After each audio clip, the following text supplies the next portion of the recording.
রিক্সায় যে মানুষটা আছে না, কিন্তু ঘুমাই পড়ে যাচ্ছে, অনেক ক্লান্ত। ওনাকে আমার মনে হয় কি একবেলা খানোর ব্যবস্থা করা উচিত।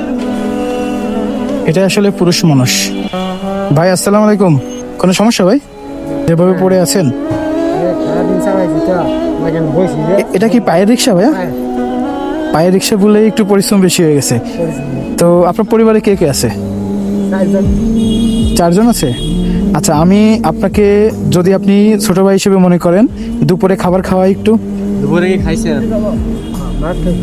ভাত খাইছেন? যদি খেয়ে থাকেন তাহলে তো ভালো। আপনি আসেন, আপনাকে একটা স্যালাইন বা একটু পানি জাতীয় খাবার কিনে দিই, কারণ শরীরের ভিতরে অনেক ক্লান্তি একটা ভাব মনে হচ্ছে নাকি। এইখানে আসেন, এখানে থাক, আপনি দেখতে পারবেন, সমস্যা নেই। আসেন আসেন। না না, এটা আমাদের একটা ভালো লাগে, আপনাকে ভাই হিসেবে খাওয়াচ্ছি, আপনি তো খাইতে পারবেন। বলেন কি ঠান্ডা খাবেন নাকি ভাত খাবেন? এখানে সবকিছুই পাওয়া যায়। ভাত খাইছেন? কি খাবে একটু দাও তো ভাই, কি খাবেন ঠান্ডা? এই স্যালাইন, ওই যে জুস আছে না একটা, ওই যে ইসের এসএমসির স্যালাইনটা নাই? তাহলে আর কি লেমন দিয়ে দেবো, লেমনটা এটা নেন ভাইয়া।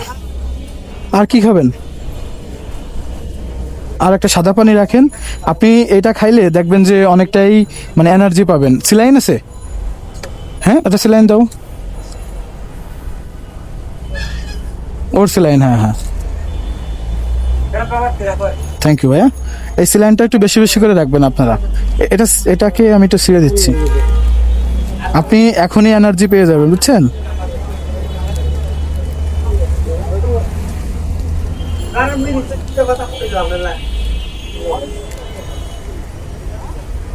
আপনি যদি এই স্যালাইনটা খান, দেখবেন যে আপনি অনেকটাই সুস্থ হয়ে গেছেন।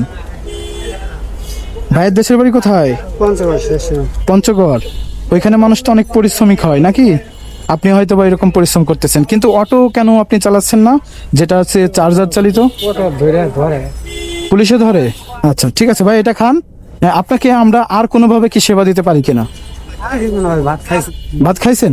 ঠিক আছে, আমাদের জন্য দোয়া করবেন। রিকশার উপরে ঘুমন্ত অবস্থায় দেখে একটু খারাপ লাগছিল। ভালো থাকেন, দোয়া করেন। আল্লাহ হাফেজ।